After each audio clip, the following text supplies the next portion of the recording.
पश्चिम बंगाल के पुरुलिया में दो गुटों में हुए झड़प को रोकने के लिए जब 3 पुलिसकर्मी वहां पहुंचे तो उन्हें ही पीट दिया गया। बताया जा रहा है कि पुरुलिया के मान बाजार इलाके में यह घटना शुरू हुई। शुरू में तो ये झगड़ा गाय चराने को लेकर हुआ, लेकिन मामला इतना बढ़ा कि पुलिस वालों को हस्तक्षेप करना पड़ा और इसके लिए जब पुलिस वाले पहुंचे तो पुलिस वालों को ही लोगों ने पीट दिया।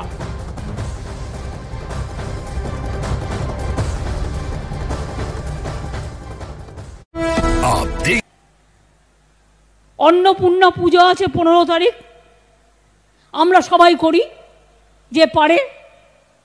अन्नपूर्णा মা তো দাঙ্গা করতে বলেনি।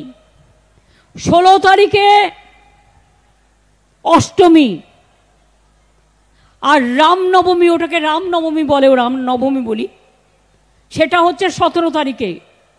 ভোটের আগে দাঙ্গা বাঁধানোর খেলা, তারপরে রাম রাম করে।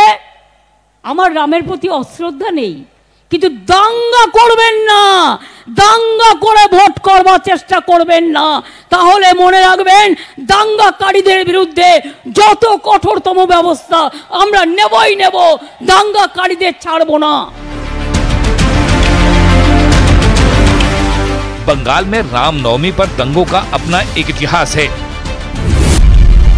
पिछले साल रामनवमी पर बंगाल के अलग अलग शहरों में हुई हिंसा की तस्वीरें अभी भी लोगों के जहन में जिंदा हैं। और चुनाव से ठीक पहले ममता बनर्जी का रामनवमी पर दंगे की आशंका जाहिर करना कई सवाल खड़े कर रहा है। बीजेपी ममता बनर्जी से सवाल कर रही है कि उन्हें कैसे पता कि रामनवमी पर दंगा होगा। बीजेपी ममता पर तुष्टीकरण का आरोप लगा रही है। पिछले साल जहाँ जहाँ पथराव हुए उन इमारतों के मैं नाम नहीं ले रहा हूँ, नहीं तो फिर सांप्रदायिकता का मेरे ऊपर आएगा, भाजपा पे आएगा।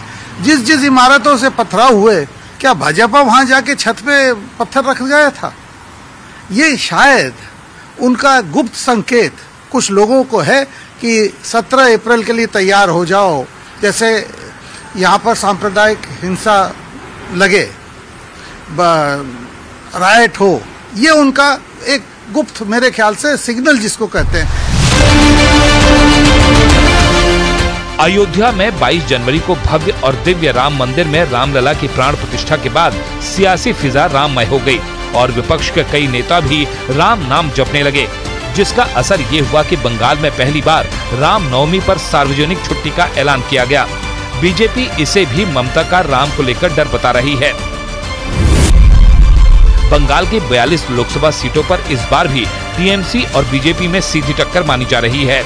2019 के लोकसभा चुनाव में बीजेपी ने 40% वोट शेयर के साथ 18 सीटें जीती थी और इस बार बीजेपी ने बंगाल में 18 के आंकड़े को 36 ले जाने का लक्ष्य रखा है।